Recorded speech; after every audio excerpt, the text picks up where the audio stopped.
the 6th. Not sure, I never know precisely the date. It's pretty cold now, it's the 6th of March. Saturday afternoon, 2022. See behind me there, the Piave River. It's very low, there's not much water there.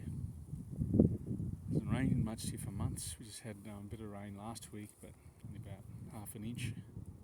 Light rain, not good. All the irrigation canals have been shut off to save water. First time I've noticed this in 16 years. Never been siccità, they call it in Italian, drought, siccità. Nothing comparable to the droughts that the Australians experience in the outback, part of life. There, back of me, beautiful sunset. You can see the Italian. It just seems like a block of concrete, but there's 10,000 above and above ground. 10,000 dead Italians who sacrificed their lives, like I said before, defending this line, the Piave River. 1918, I think from 1915 to November 1918, it was Austrian territory, occupied all of northern Italy. The Veneto region here was Austria for 100 years. I mean, they used to use the currency, the shilling, in English shilling, and the Veneti, the Venetians, because it was spelled SCH, they used to call it Skay. So that's the dialect word for denaro in Italian, soldi, Skay. But like the language has changed, so I hear for 100 years, from 1815 after the Napoleonic Wars. It was like, this is a deal given to the Austrians, because Italy, Italian kingdom, this part here, was allied to the French. Well, history sure rhymes. So Mark Twain said that, and others.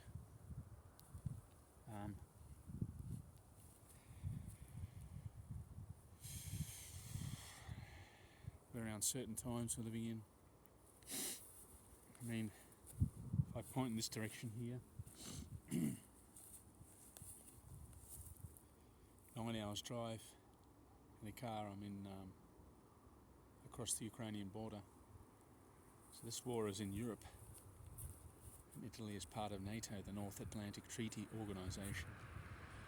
So we have this precarious situation where just go down a bit lower. Things annoying when cars drive by with sticky beaks. I'm actually on private property now, but just a few feet.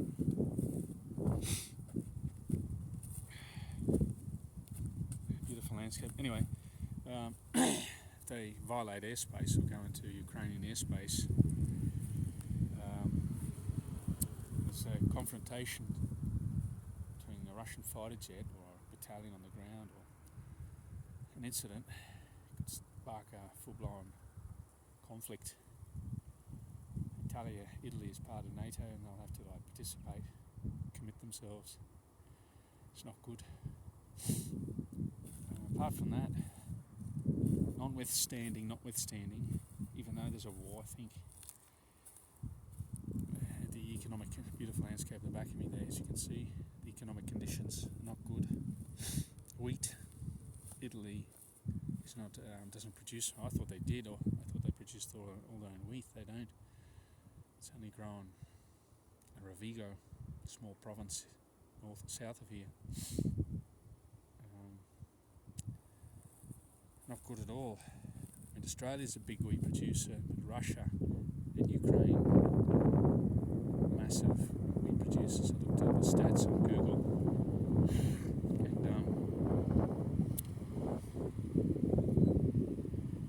and African countries import like 40% of their wheat production from Russia and Ukraine. That's going to have knock-on effects. I don't think these military strategists realise. They just focus on military strategy and war games. They have no futures, currencies work, the FX, the foreign exchange market. I'm just learning that now. The Russians have been sit quietly, and the Chinese accumulating tons and tons of gold. The Chinese never give you an accurate audit.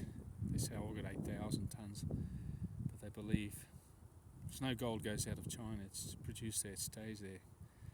The gold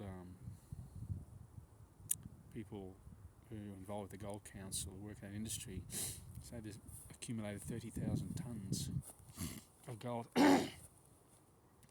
As we know, does anyone know, has any sort of understanding of finance, we're on a gold standard, or a 40% gold standard up until 1971.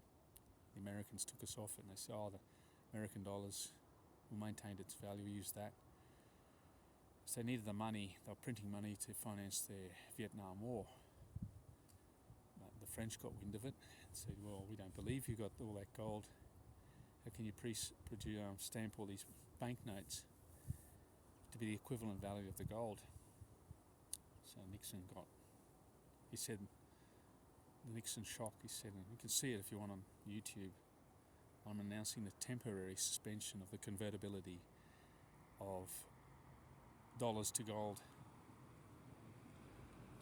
Blaming it on speculation or something.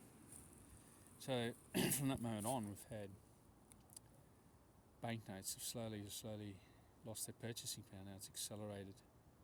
But the Russians, I think Putin, I think people should do some research and just not listen to what the media says, especially the mainstream media. Very powerful.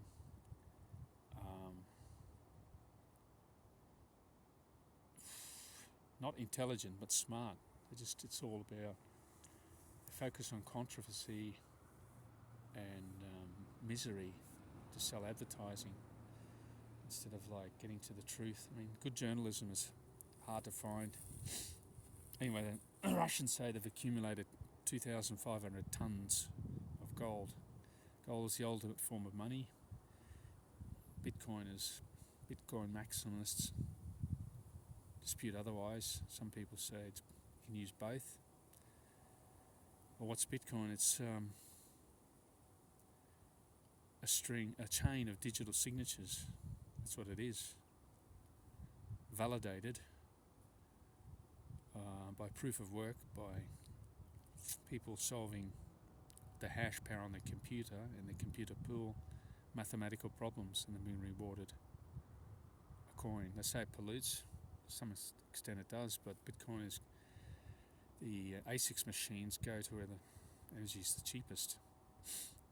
In China, they say, a lot of them use hydroelectric power.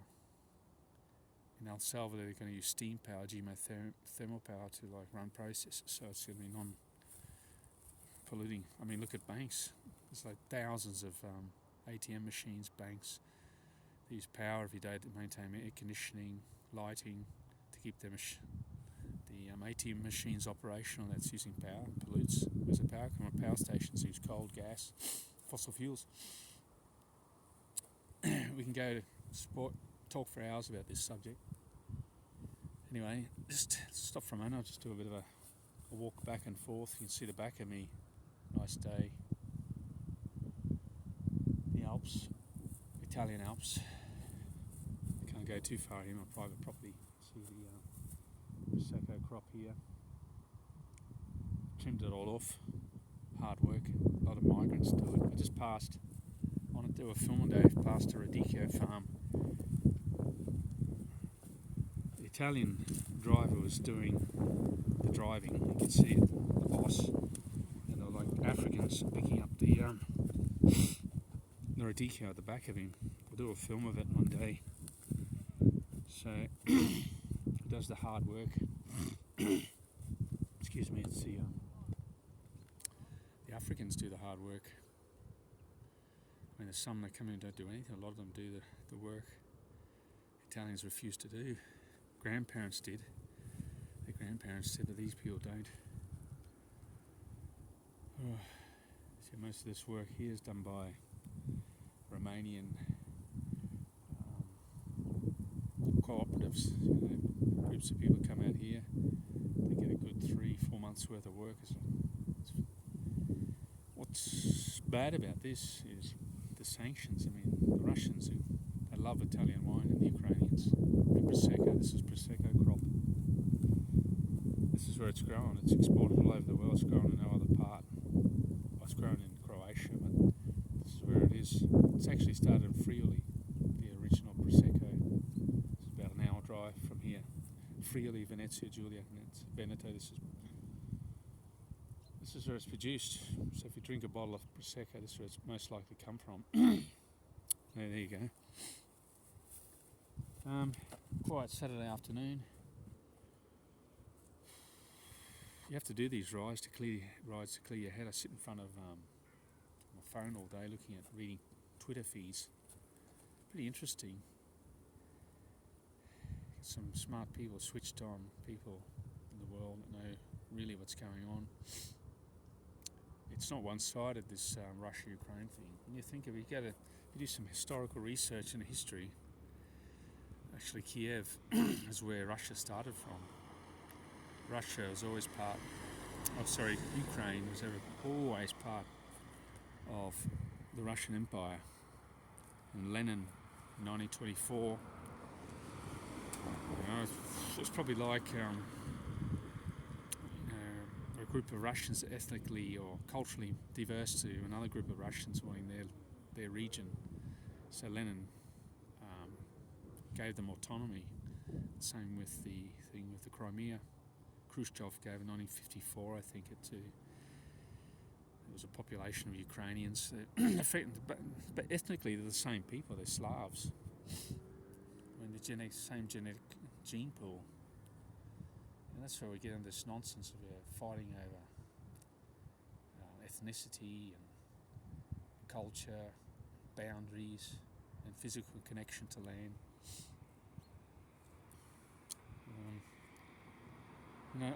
Ultimately,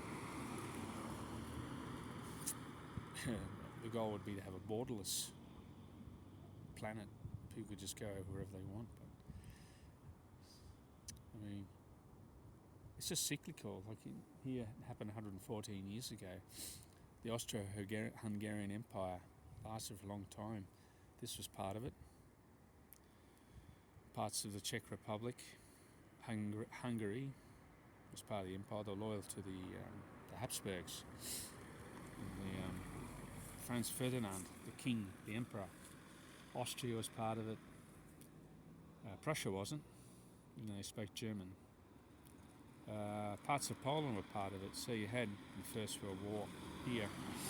You had the Austrian Regular Army, Poles, Hungarians, Italians. Even for every 1,000 Austrian soldiers were 20 Italians, probably people coming from here. The Italian nation was just being formed, or had been formed in 1868, or late 1800s.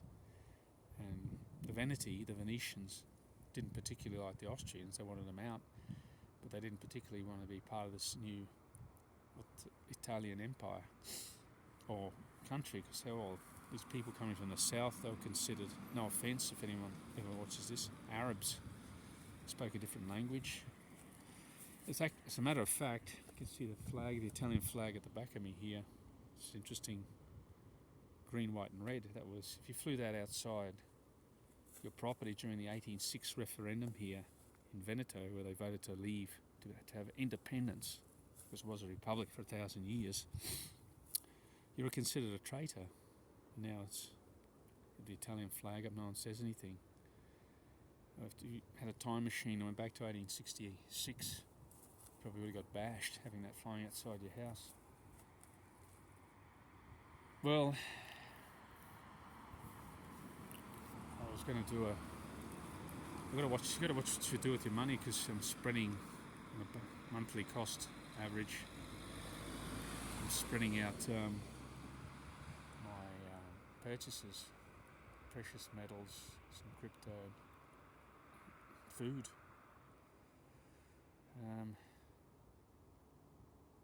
Very quiet here today. Everyone's gone all quiet. Like I said at the beginning of the video, where Italy is part of NATO. only going to have a small incident in Ukraine. It's a lot of Russians. People think every single Russian is against Putin. I mean, there's a lot of Russian patriots out there, so they spark a civil war in Russia. This could get way out of control. And it's all cyclical. Every 70 or 80 years we go to war, or when these economic conditions are bad, they bring us to war. I mean, the Ukraine conflict started in 2014. I used to watch Vice News, real journalists going in and reporting on it. You know, dozens of deaths a day, but no one in the West said anything. It was ignored for 7 years, and suddenly, the poor old Ukrainians. I mean, they've been fighting in the Donbass region there for 7 years, coming up close to a decade.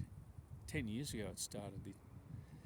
And just now everyone's so interested in Ukrainians. I mean, the annoying thing about Italians, I mean, they talk about, these migrants here, a pain in the arse, Slavs. Yeah. There's latent racism. And then I walked past a shop today. We had outside, it must have been about 20 Ukrainian flags. I mean, where were you 7 years ago? When there was fighting in the Donbass. The Donbass is a disputed territory in the Ukraine. Russians say it's theirs. The Ukrainians say it's theirs. I never saw anyone flying Ukrainian flags in. There's been killing been going on there for years. Bombing. I think history is ignored. No one learns history. Everyone's interested in doing a social media project, TikTok or something stupid, just to get attention. You can be a complete idiot with no moral development of a 10-year-old and be a wealthy person. It's a strange thing about economics and the economic system we live in. Like some of these artists, we've got the intellectual thinking capability of a stink bug. They're very well off, very influential people, wealthy. I'll just do another pan of the area and I'll finish off with this video for today. It's starting to get cold. That's the weather in Italy. Last week the weather was pretty good. You're getting another hit of cold weather, probably another 2 of these cyclical cold hits, and then it'll come good. And you'll see a beautiful spring. Spring is when the Slavs start fighting. I think they're underestimating Putin. I think he's planned this out 10 years before. All the scenarios, counterattacks, attacks, cyber attacks. They probably mightn't be able to use this phone or go to the bank, do a withdrawal, have physical precious metals on your hand, because what are you going to do if you can't get access to cash? You have to barter. I've been experimenting. I teach how to swim a pig farmer. I said, would you accept this payment, silver? He goes, yeah, most likely, just authenticating it. And I asked another farmer who grows maize, I said, would you accept payment? Would you accept silver as payment? And he said, yes. But if banknotes, the euro's this year's lost 18% of its purchasing power. 50 euros in 2019 filled up my tank of petrol. Filled it up the other day with 50 into half. So it's lost half of its value. Most of my income goes to utilities, in gas, electricity, food, essentials, petrol. I don't have any more discretionary income. I used to go out and eat more often. Restaurants, bars, you're going to notice that. Retail outlets, people buying sports equipment, non-necessary consumable durables. Like you say, I'd like a new jacket. I'll just keep the old one. I'll repair it. I'll keep this. If it rips or something, I'll just repair it. Hold off their spending. The game's up. You're going to see deflation. People people won't start buying anything, and they'll print more money. All this liquidity will come into the market, and it'll kick up again, and then it'll be a hyperinflationary environment. This has gone on for more than a decade. I mean, the first economic depression, the Roaring Twenties, started. It was 1929. The crash after 9 years. This was like there was an emergency going on in 2008. So it's like 13 years. They've been doing quantitative easing, printing money out of thin air. You know, this is government buying government debt, buying private debt out of nothing. You know, if you and I had a printing machine, we did that, we'd go to jail. See, people don't realise this. Not one man in a million understands his money or how the finance works. I watched an interview with MI6 guy, and he admitted, he goes, not much of us understand how financial markets work, and neither does I. This was an MI6 spy. I don't say he was a spy, but a guy who worked for MI6, this was espionage, and he had no understanding how financial markets work. That's what I'm studying now, because that's where the problem is. The problem is with the money. The money, fix the world. I mean, if you've got 50 euros, you should buy 50 euros worth of the same goods and services. It shouldn't, after like 18 months, buy 25 euros worth of goods and services. Your labour, your time, your energy, your intelligence has created that wealth. It should maintain its value.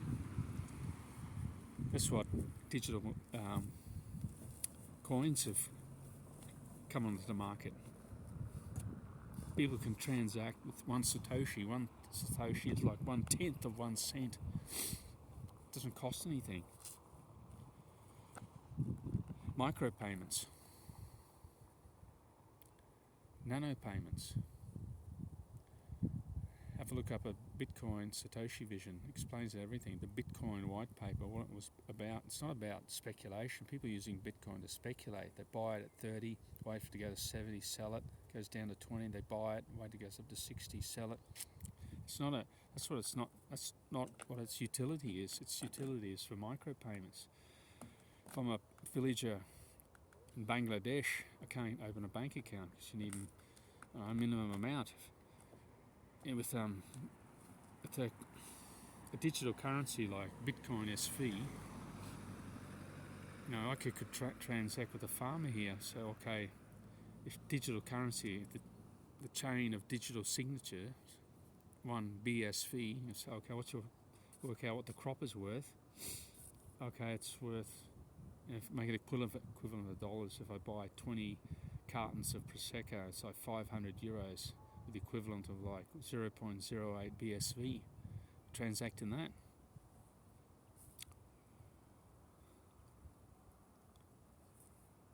And it's something everything should research, because it's going to be the future. Everything's going digital. That's for sure. Everything. You've got to go with the flow. Some people say it'll go to nothing, but I've been saying that. It's been around for more than a decade. And it's still there. Bitcoin. The real Bitcoin, BSV, is there. And also the speculative Bitcoin is there. Anyway, we'll close this topic. We could go on for hours talking about digital assets. The problem is the money. Fix the money, fix the world. If the Russians can't spend euros and dollars, what are they going to do? That means currency is worthless, so they're going to use gold. They're going to use their commodities, their oil, their gas. They're going to barter it. So I'll sell you petrol if you give us access to your markets or something. The payment's got to be in gold or in digital assets. Anyway, signing off for now. Have a good day. Look after your health. Exercise. Really. I do something every day. Today's been a cushy ride, but at least I'm out here doing something. Bye for now.